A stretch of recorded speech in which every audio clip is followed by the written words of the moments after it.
오늘 우리에게 주시는 하나님의 말씀은 열왕기하 5장 14절 말씀입니다. 나아만이 이에 내려가서 하나님의 사람의 말대로 요단강에 7번 봄을 잠그니 그의 살이 어린아이의 살같이 회복되어 깨끗하게 되었더라. 아멘. 작년 12월 17일 여러분 뉴스를 통해 보신 소식이지요. 인천에 18층짜리 호텔의 주차타워에서 화재가 났었습니다. 이 불이 얼마나 컸는지 인근 소방서 5, 6군데가 출동을 했고 당시에 소방관만 404명이 투입이 되고 그 다음에 소방차만 129대가 투입이 됐습니다.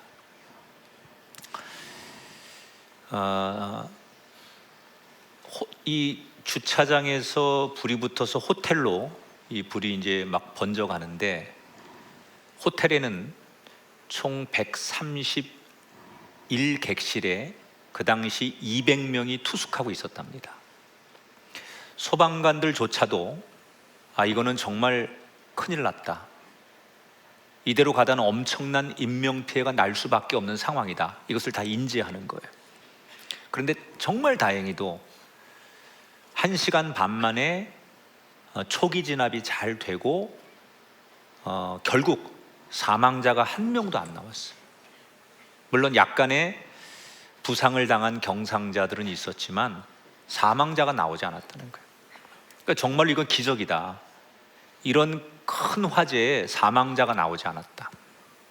어떻게 인명피해를 막을 수 있었을까? 몇 가지 원인이 있었습니다. 하나는 불이 처음 시작된 주차타워와 호텔 본관이 분리되어 있었기 때문에 그나마 인명피해를 줄일 수 있었다. 또 처음 이 불을 신고하거나 소방차가 출동하기 전에 초기에 대응한 시민들의 도움이 있었다. 그런데 소방서 관계자들이 중요한 요인은 따로 있었다는 거예요. 그게 뭐냐? 호텔 측에서 모든 객실을 열 수 있는 마스터 키를 소방관들에게 넘겨줬다는 거예요.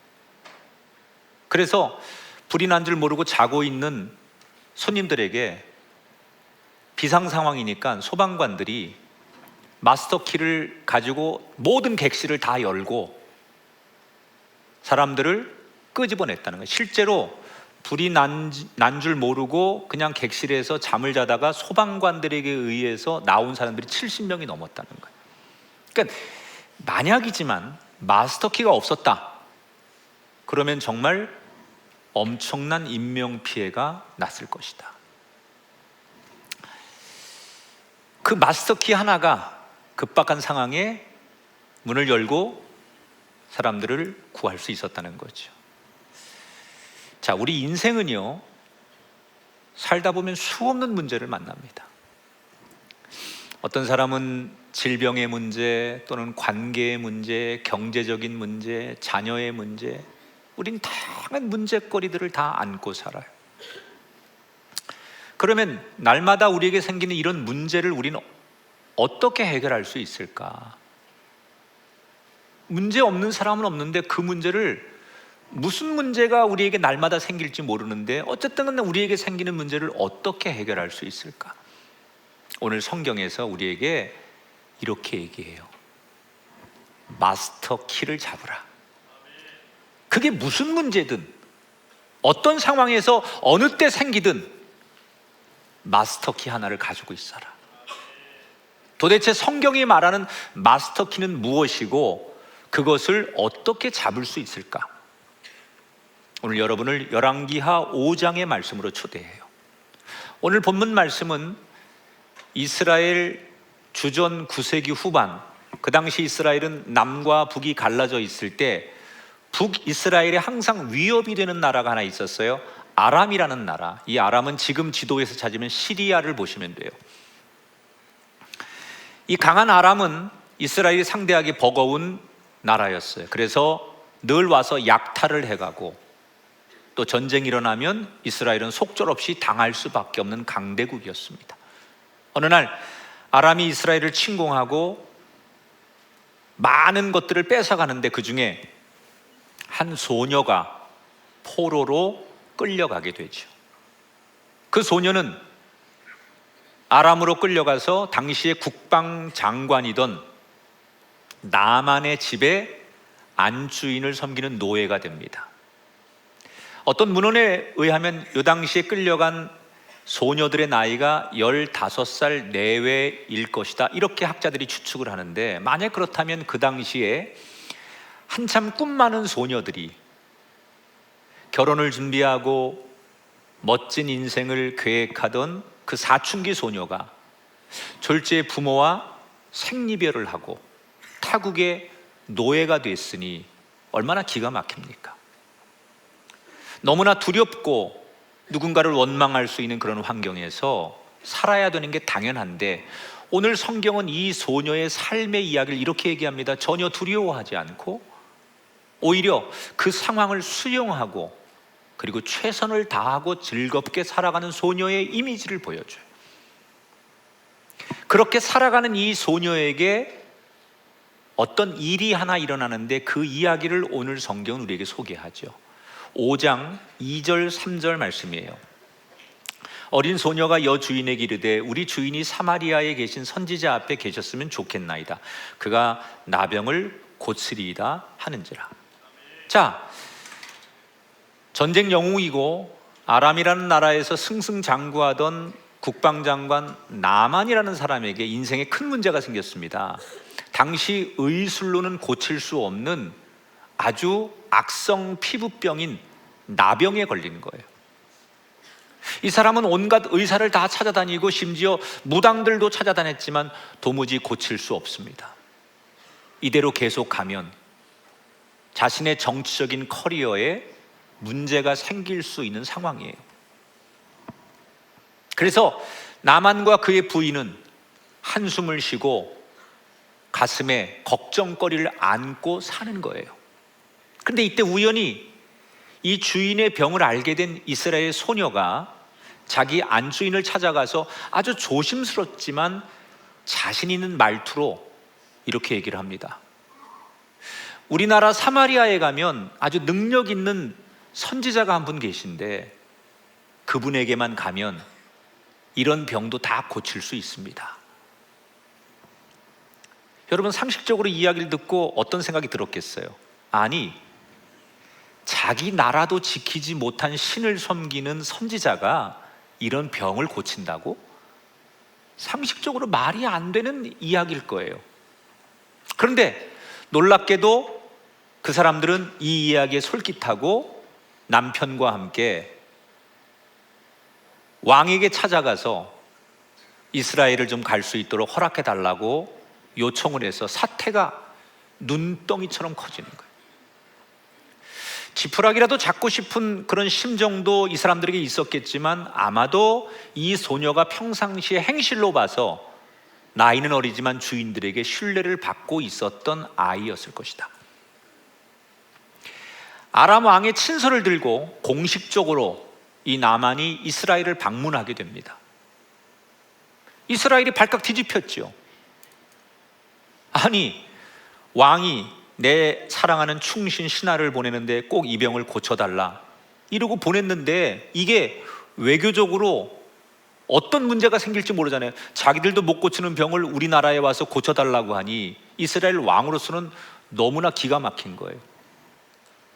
그들의 원하는 대로 이 나만을 데리고 이스라엘 왕궁의 안내로 드디어 엘리사 집 앞에 도착을 합니다. 그런데 아람의 국방장관이고 VIP인 이 사람을 엘리사는 아예 인사도 하지 않고 나와보지도 않고 게하시라는 종을 통해서 필요한 말만 전하는 거예요.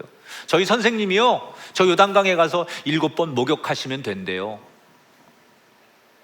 도저히 외교에서는 있을 수 없는 결례가 벌어진 거예요. 자, 이제 이 사태는 어떻게 흘러갈지 몰라요. 지금 이 작은 소녀의 말 한마디가 지금 나라의 운명, 전쟁으로 쑥대밭을 만들 수 있는 상황으로 막 치닫고 있는 거예요. 자, 여기서 잠깐 이 얘기를 멈추면서 저는 지금 제가 전해드린 이 이야기 속에 두 부류의 인생을 여러분에게 소개하고 싶어요. 우선 한 부류는 소녀예요. 자, 이 소녀의 인생은 어떻습니까? 하루아침에 모든 것을 빼앗기고 자신의 의지와 상관없이 노예가 된 아이. 지금 의지할 것도 없고 주변의 상황은 정해진 거 없이 상황에 끌려가야 되는 인생. 그런데 이 소녀는 지금 어떻게 살고 있습니까? 낭망하거나 낙심하지 않아요. 오히려 최악의 상황이지만 이 상황을 다 받아들이고 적극적으로 열심히 살고 있어요. 또 반대되는 부류가 나만 장군의 부부 이야기예요. 두 사람은 돈, 권력, 왕의 신뢰, 모든 걸 다 갖고 있어요. 원하면 마음대로 할 수 있고 그들의 위치는 밑바닥이 아니라 최고 위에 있어요. 그런데 지금 어느 날 잘 나가던 인생의 나병이라는 질병 앞에서 그들은 지금 어떻습니까? 낙심하고 좌절하고 절망하고 위축돼 있어요. 모든 것을 다 뺏기고 바닥에 떨어졌지만 오히려 평온한 소녀의 인생처럼, 또 반대로 모든 것을 다 가지고 최고 위에 있지만 가장 낙심하고 절망하고 있는 이 인생, 상식과 조건으로 보면 반대가 돼야 되는데 상식을 넘어서 전혀 정반대의 결과가 나오고 있어요. 무엇이 이 두 부류의 인생의 차이를 만들어낸 걸까?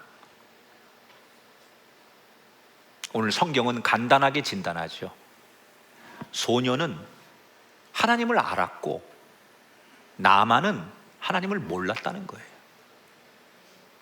더 깊게 보면 이 소녀는 모든 인생과 세상을 주관하고 다스리시는 하나님을 알았고, 그래서 지금 내가 만나는 이 불행도, 내가 만나는 이 고난도 하나님이 주신 거니까 그 하나님의 뜻대로 살면 돼 라고 오히려 바닥에서 평안할 수 있었다는 거예요.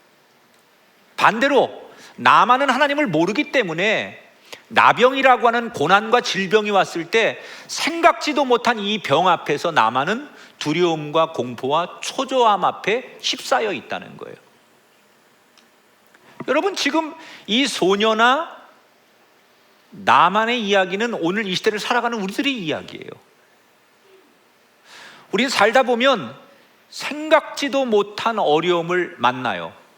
이 소녀처럼 정말 잘 꿈이 있고 소망이 있고 열심히 살려고 했는데 뜻하지 않은 이런 어려움으로 바닥에 나뒹굴 수도 있고, 이 나만처럼 승승장구하고 거칠 것 없고 잘 나가던 인생에 뜻하지 않은 이런 문제를 만나서 어찌할 바를 몰라 하는 부류도 있을 것이고,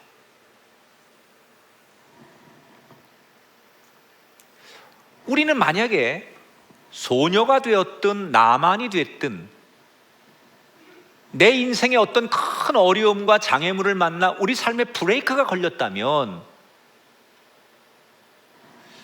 우린 그 문제를 어떻게 해결할 것인가? 혹시 이런 뜻하지 않은 소녀처럼 나만처럼 우리 인생에 이런 문제를 우리 가정에 만났을 때 그 문제가 어떤 문제든 간에 그 문제를 해결할 마스터키는 없는 걸까? 성경은 그 마스터키가 있다는 거예요. 그게 뭐냐? 하나님을 알면 어떤 불행한 상황에서도 평안할 수 있다는 거예요. 여러분, 하나님을 안다는 거, 내가 세상에서 뭐 지식적으로 상식적으로 온갖 것에 대한 정보와 빠른 것들을 다 안다 할지라도 하나님을 모르면 아무것도 아니에요. 남들은 알고 있는 하나님을 나만 모른다고 생각해 보세요. 진짜 수없는 다양한 일반적인 상식과 정보는 내가 수시로 알고 있지만 가장 중요한 하나님을 모른다고 생각해 보세요. 왜 우리가 살면서 하나님을 알아야 되느냐? 여러분, 인생은 왜 하나님을 알아야 되느냐? 인간은 절대로 혼자 살 수 없도록 지음받은 존재들이거든요. 우리 중년의 남자들이 가장 부러워하는 프로 중에 하나가 나는 자연인이다. 남자들이 그렇게 좋아한대, 한국 남자들이. 그래서 그게 로망이야. 나도 저런 데 가서 저 야생에서 다 집 짓고 말이야, 저렇게 산속을 헤매면서 자연과 벗하며 수영 기르고 다 살고 싶은. 다 그 한국 사람들이 갖는, 뭐 왜 한국 사람들이 그런 로망을 갖는지는 이제 언제 시간 되면 또 한번 얘기하고요. 근데 이 TV 속에 나오는 이 주인공들, 자연인들 보면요, 뭐 혼자서 사는 것 같지만 사실 그 사람들 다 현대 기술과 문명을 활용하는 거예요. 혼자 사는 게 아니에요. 전기도 끌고 오고, 냉장고, 뭐 가스, 그 다음에 심지어 뭐 TV도 틀고 다 도움을 받아요. 심지어 자연을 통해서 먹는 것도 없고 자연을 통해서 자기가 살아가는 거지, 혼자서 모든 걸 창조하는 게 아니에요. 이 인간은 혼자 있어도 결국 상황과 환경에 영향을 받는 게 인간이라는 거예요. 그래서 나온 말이 샤덴프로이데라는 말이 있어요. 이 말은 손해라는 뜻의 샤덴이라는 말과 기쁨을 뜻하는 프로이데라는 독일 말의 합성어입니다. 샤덴프로이데라는 말이. 우리말로 해석하면 남의 고통이나 손해를 지켜보면서 기뻐하는 현대인들. 이걸 우리말로 아주 그냥 여러분 가슴에 확 와닿게 하면 에이 쌤통이다, 이럴 때 사람들 되게 쾌감을 느낀다는 거예요. 미나 스카라라고 하는 미국의 유명한 하버드 대학의 심리학 교수가 이런 실험을 했어요. 이제 어떤 사람이 길을 가다가 5만 원짜리를 주웠어요. 5만 원. 야, 이거 웬일이냐? 막 그러고 막 좋아하는 거야. 그거를 이렇게 쫙 촬영을 해가지고 사람들에게 보여주는 거예요. 이 사람이 길 가다 5만 원 주운 그 장면을 보는 거예요. 그때 어떤 감정을 느끼느냐, 이 사람을 보면서, 이 5만 원짜리 주운 영상을 보면 사람들은 어떤 감정을 느끼느냐. 그리고 며칠 뒤에 똑같은 사람인데 이번에는 길을 가다가 갑자기 길을 걷고 있는데 지나가던 택시가 웅덩이에 물을 확 튀겨가지고 옷이 흠뻑 젖는 영상을 보여줬어요. 그리고 이 두 영상 중에 어떤 것을 사람들이 더 즐거워하고 웃는가? 그랬더니 100이면 100 다 똑같은 사람인데 5만 원짜리를 주웠을 때보다 웅덩이에 물을 탁 튀겨가지고 옷을 다 적셨을 때 그걸 보면 사람들이 훨씬 더 기뻐하더라는 거예요. 저는 우리 조상들의 위대함이 대단하다고 생각해요. 옛날 사람들이 무슨 이런 심리학이나 학문적인 용어도 잘 모를 텐데 이런 이미 이조 시대 때부터, 우리는 조선 시대 때부터 이런 것들을 학문적으로 세계적으로 정확하게 표현을 해놨어요. 사촌이 땅을 사면 배 아프다. 보세요. 똑같은 사람인데 상황에 따라서, 주어진 조건에 따라서 웃기도 하고 울기도 하는 거예요. 그래서 인생은 이 상황이 되면 기쁘기도 하고 이 상황이 되면 똑같은 사람이 슬프기도 하는 거예요. 그러니까 흔들리죠, 인생이. 그런데 하나님을 알면 어떻게 되느냐? 여러분, 하나님은 온 세상을 다스리고 주관하시는 분이에요. 그분이 내 인생을 붙들고 우리 가정과 자녀를 붙들면 어떤 상황이 돼도 흔들리지 않는다는 거예요. 동남풍이 불고 서북풍이 분다 할지라도, 아무리 덥고 춥고 뭐 성공하고 실패해도 하나님이 붙드는 인생은 세상의 요동에 뒤집어지거나 세상의 요동에 흔들려서 자신의 삶을 표류하지 않는다는 거예요. 그래서 인간은 하나님을 알아야 돼요.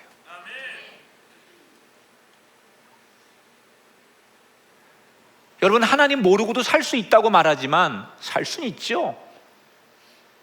그러나 우리의 삶은 불안할 수밖에 없는 거예요. 하나님 모르면. 얼마 전 한 연합 집회를 갔다가 원로 장로님이 잠깐 자신의 이야기를 하시는데, 이분 이제 교회를 은퇴하셔서 지금 원로 장로님이시고 교사로 교직에 오랫동안 계시다가 정년 퇴직을 하신 선생님 출신이에요. 퇴직하고 오히려 자기는 행복하게 살려고 뭐 기도하면서 정말 장로로서 행복한 삶을 살아야지. 그러던 어느 날 학교 다닐 때 가르치던 제자 하나가 자기를 찾아왔대요. 선생님, 학교 다닐 때 저한테 은사식에 인사하러 왔다 그러면서 자기는 지금 한 투자 회사를 하고 있다 그러면서 선생님한테만 곧 대박날 초우량주가 하나 있는데 미리 정보를 드린다고 하더래. 그래서 이 장로님이 솔깃해가지고 제자가 하는 얘기니까 자기 퇴직금 거기다 다 쏟아부은 거예요. 여러분, 예측한 그대로예요. 원금 다 날리고 이 제자는 연락이 되지 않아요. 이 장로님 마음이 어땠겠어요? 야, 제자한테 사기를 당한 거예요. 이 배신감, 그리고 그런 말 한마디에 전 재산을 투자해가 다 잃어버린 자신의 이 못난 자책감, 가족에 대한 미안함, 신앙적으로 내가 장로가 돼가지고 본이 되지 못한 부끄러움, 거기에다가 내 미래는, 남은 인생은 어떻게 되는 걸까, 이런 불안감. 그러니까 온갖 부정적인 감정이 동시에 이 장로님을 막 휘감으면서 완전히 위축이 돼가지고 삶의 의욕을 잃어버린 거예요, 이 장로님. 그러니까 완전히 무기력해지는 거죠. 은퇴 이후에 오히려 더 멋진 삶을 계획했던 이분이 그 자기 제자와 이 사기 사건에 휘말리면서 완전히 번아웃이 된 거예요. 그래서 어느 날 완전히 그렇게 집안에서 운둔하고 안 나가고 그냥 있는데 TV 리모컨으로 생각 없이 TV를 막 트는데 어떤 분이 방송국에 나와서 설교를 하더래. TV에서 어떤 목사님이 나와 설교를 하는데 거기서 이 목사님이 이렇게 얘기를 하더래요. 여러분, 인간이 내 눈에는 내가 실수한 것처럼 보일지라도 그 하나님의 계획과 과정 속엔 다 뜻이 있는 겁니다.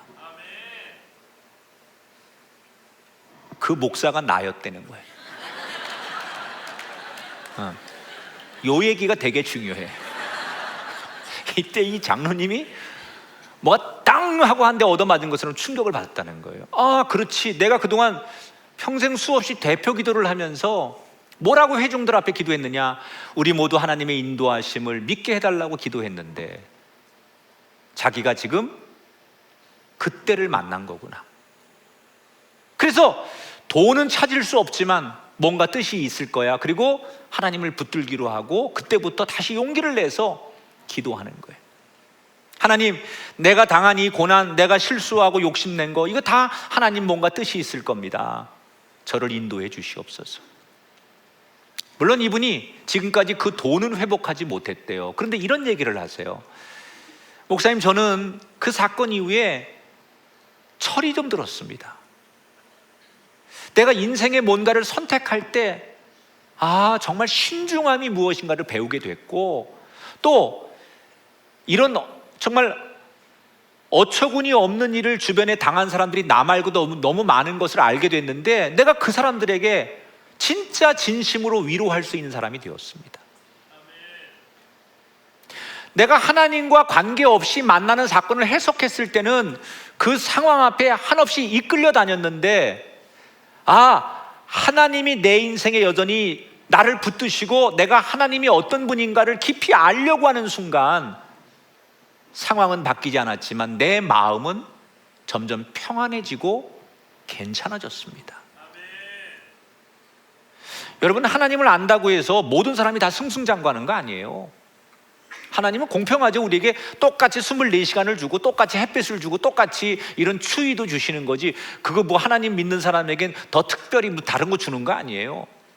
그래서 우리도 고난도 당하고 우리도 실패도 하고 저처럼 지금 감기도 들고 자꾸 콧물이 나가지고 말이에요. 그러나 여러분, 뭐가 다르냐?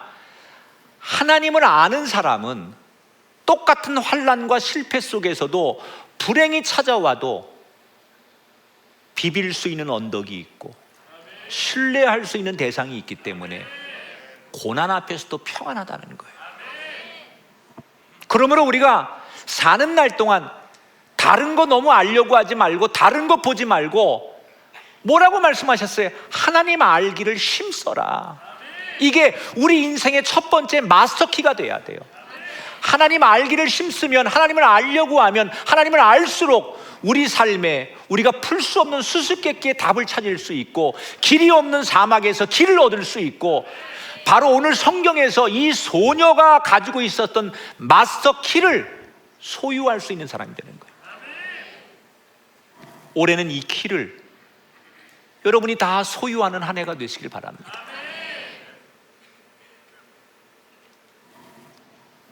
엘리사가 지금 엄청난 외교적인 결례를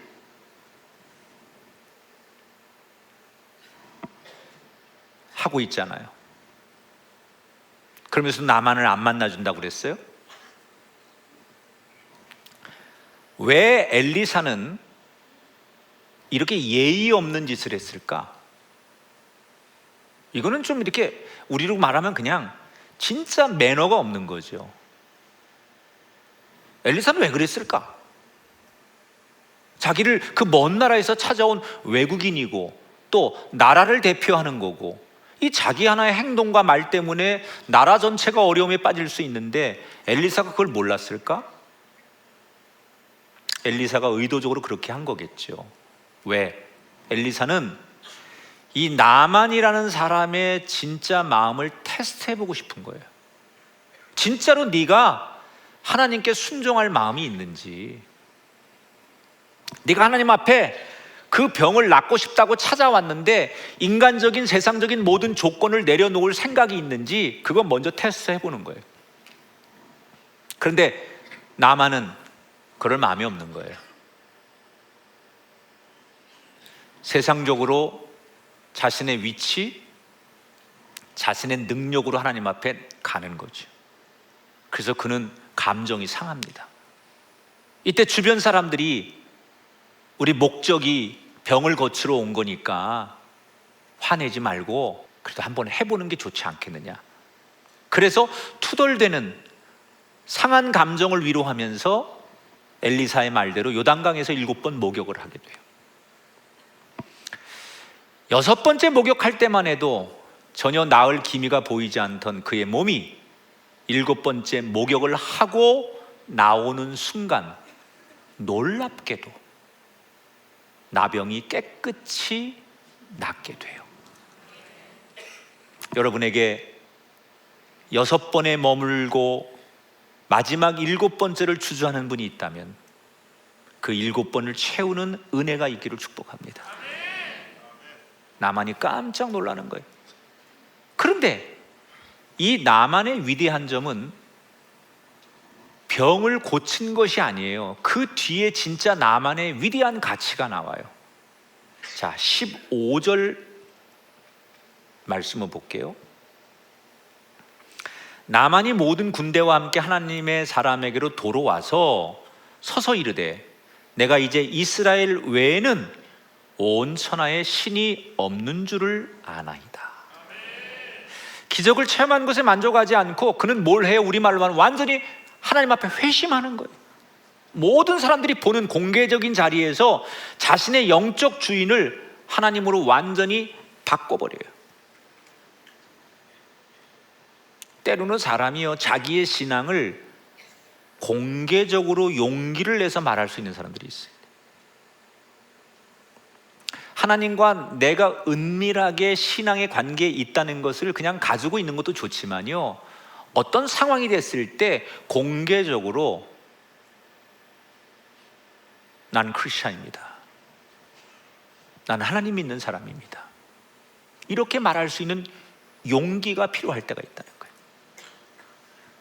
자, 너무 자신의 운명을 바꿔준 이 엘리사가 고마우니까 인간적으로 성경에 보니까 그 나만이 왕에게, 아람 왕에게 이스라엘을 이렇게 갈 수 있도록 배려를 받으면서 엄청난 선물을 가져와요. 금, 은, 뭐 이런 굉장히 많은, 그 당시 가치로 환산할 수 없는 엄청난 금액의 선물을 가져옵니다. 그걸 너무 고마우니까 나만이 엘리사에게 주려고 해요. 근데 엘리사가 안 받아요. 여기에 아주 실망하는 분들이 있어. 받아서 선교하고 가난한 사람을 돕지, 응? 왜 선물을 거절하냐? 엘리사는 이 나만이 자기 대신 여호와의 이름을 영원히 기억하길 바랬던 거예요. 만약에 그 선물 엘리사가 받으면 엘리사는 기억해도 하나님을 기억하지 않았을 거 아니에요? 그래서 선물을 거절하는 거예요. 그러나 은혜를 입은 나만은 내가 그렇게 살겠습니다, 하나님을 기억하겠습니다라고 결단하고 자기 고향으로 다시 돌아가요.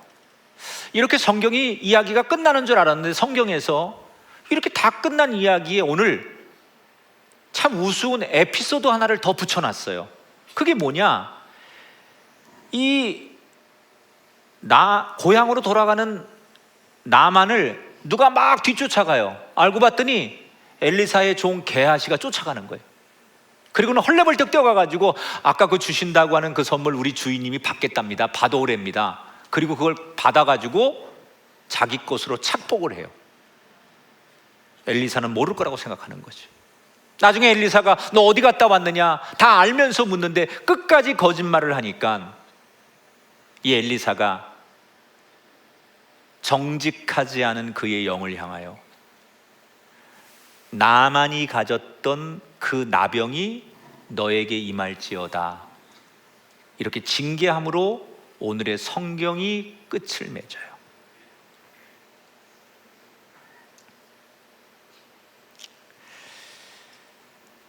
저는 이 뒷이야기 속에 또 다른 두 부류의 인생을 여러분에게 소개하려고 합니다. 자, 우선 한 부류가 나만입니다. 나만은 어떤 인생의 부류냐? 이전에는 하나님을 몰랐어요. 그런데 어느 날 어떤 계기로 하나님을 알고 난 뒤에는, 우리로 말하면 회심한 뒤에는 그 사람이 난 이제부터 하나님만 높일 거야 라고 맹세를 합니다. 심지어 자기가 아람으로 돌아가면 거기에서 자기가 자기 나라의 왕의 명령을 따라야 되기 때문에 우상에게 절을 하거나 제사를 지낼 수 있는 그런 여러 가지 상황들을 시뮬레이션 한 뒤에 곤란해질 수 있는 상황들을 미리 얘기하면서 내가 그런 정치적인 상황이 돼도 그게 내 본심이 아닌데 괜찮겠습니까? 라고 양해를 구해요. 그러니까 자기 인생의 수많은 선택의 갈림길에서 그는 앞으로 어떻게 살겠다고요? 난 하나님만 높이고 살겠다는 거예요. 여러분, 이방 나라에서 하나님만 높이고 하나님만 드러내면 자신의 정치적인 커리어가 얼마나 위험해질 수 있겠습니까? 그럼에도 그는 뭘 결심해요? 난 하나님만 높이겠다는 거예요. 그런데 이 나만과 전혀 반대되는 인생의 부류가 누구예요? 게하시예요. 이 게하시는 지금 성경에 보니까 하나님보다는 내가 잘 먹고 잘 사는 내 성공이 우선인 사람이에요. 그래서 이 선물의 유혹, 세상 욕심의 유혹을 이기지 못하고 거짓말까지 하고 사기를 치다가 징계를 받고 죄를 져요. 여러분, 이 두 부류의 인생의 차이는 뭡니까? 지금 내 앞에 놓인 선택의 갈림길에서 내가 무엇을 높일 것이냐, 이 기준이 나만의 부류와 게하시의 부류를 나누는 거예요. 우리 인생에 여러분 숙제는 뭡니까? 선택의 갈림길에서 우리가 뭔가를 선택해야 된다는 거예요. 어느 학교를 갈 것이냐, 어느 직장을 선택할 것이냐, 누구를 만날 것이냐, 이 길이냐 저 길이냐, 여러 선택에서 우린 고민해요. 그래서 현대인들이 가장 고통스러운 게 선택을 종용받고 있다는 거예요. 그 선택이 얼마나 중요한지, 이 선택 하나로 내 인생이 달라질 수 있고 우리 가정의 운명이 달라질 수 있다는 걸 알기 때문에 사람들은 그 부담 때문에 선택을 쉽게 못하죠. 그래서 나온 말이 뭐예요? 결정장애라는 거예요. 쉽게 선택 못합니다. 이 선택이 내 미래에, 우리 가정에 또는 내 주변에 어떤 영향을 미칠지 알 수 없으니 사람들은 쉽게 선택을 못하고 그 선택을 종용받으면서도 주저주저 하는 거죠. 제일 스트레스가 선택해야 될 때.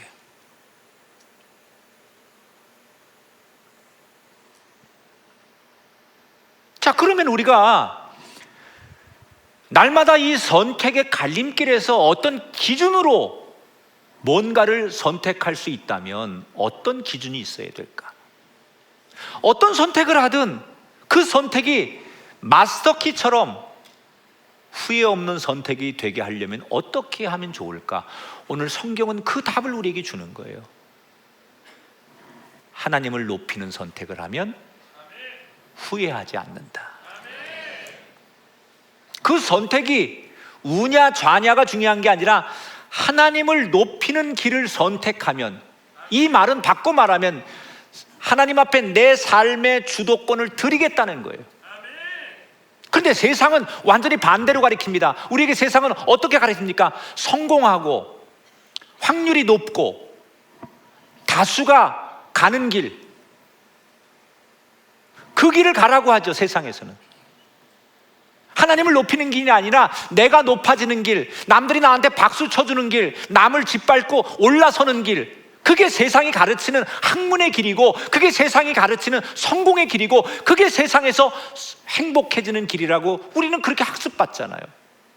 그래서 아이들에게 100점 맞은 사람 박수 치고 1등부터 몇 등까지 줄을 세우고, 대학도 다 그렇게 가는 거 아닙니까? 그 대학에서 다시 성적을 나누고 공무원을 뽑기도 하고 우리 대기업부터 일하는 순서를 정하는 거 아닙니까? 세상은 우리에게 그런 걸 가르쳐요. 선택의 기준이 내가 높아지고, 내가 사람들로부터 이미 많은 학습된 데이터에 의해서 확률이 높은 쪽을 선택하라고 우리는 그렇게 배우고 종용받아요. 근데 이와 정반대로 살았던 분이 예수님 아닙니까? 예수님은 한 번도 자신을 높이려고 애쓰지 않았어요. 오히려 어떻게 하면 평생 내가 낮아짐으로 하나님을 높일 수 있을까? 마치 시소와 같아요. 내가 낮아지면 하나님은 높아져요. 그런데 내가 높아지면 하나님은 낮아지고 없어요. 예수님이 언제 자기를 높였습니까? 예수님은 어떻게 하면 나를 낮추고 하나님을 높일 것인가? 평생 그 싸움을 한 거예요. 예수님의 선택 속에는 항상 그 기준이 있었어요. 내가 낮아져야 하나님이 높아지신다. 그랬더니 하나님은 자기를 낮춘 예수님을 이 인류 역사에 가장 높은 자로 만들어 주셨어요.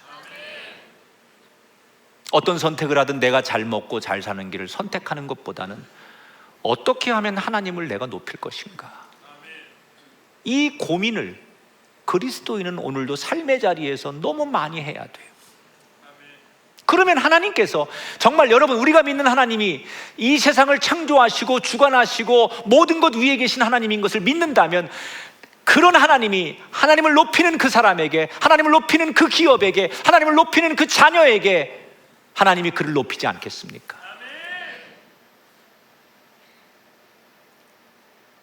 선택의 순간 이 마스터키 하나면 됩니다.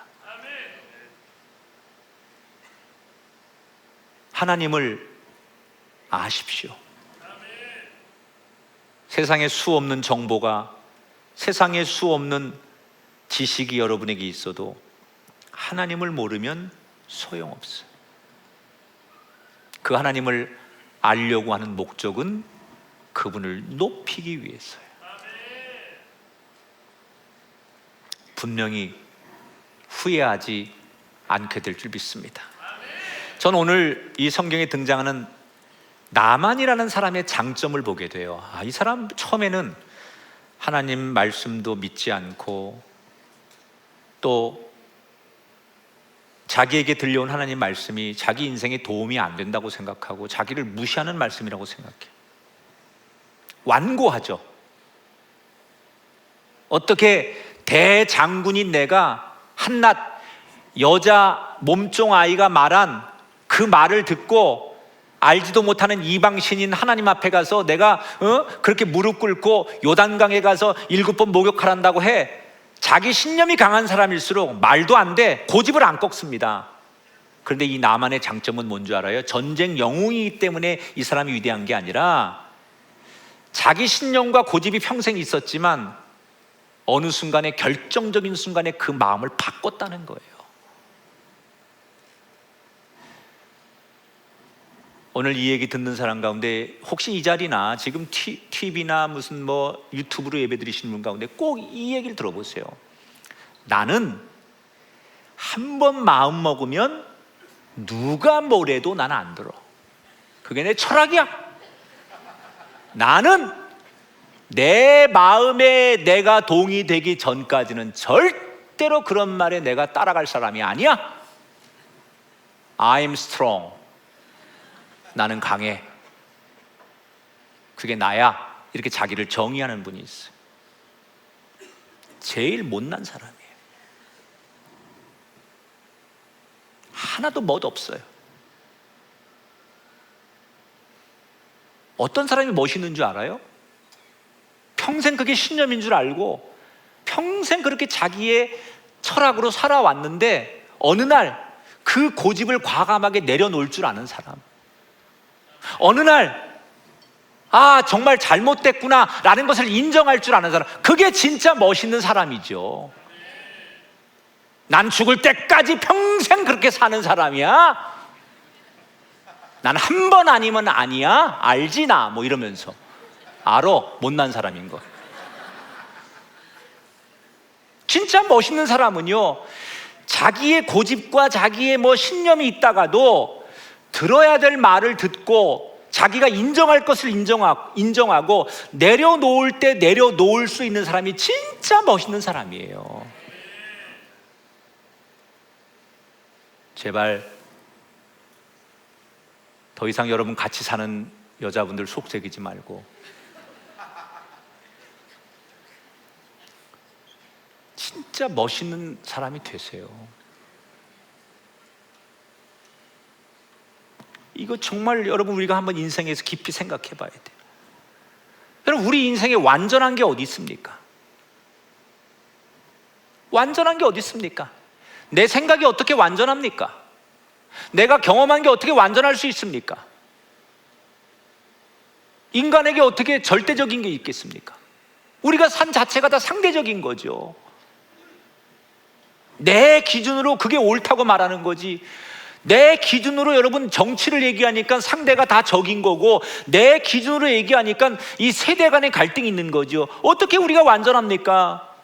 그런데 그것을 자신의 정말 대단한 가치와 신념으로 여기면서 남들에게 고통을 주는 인생은 정말 괴로운 거거든요. 그게 가장 가까운 가족들에게나 배우자나 자식들에게 그런 것들을 미춘다면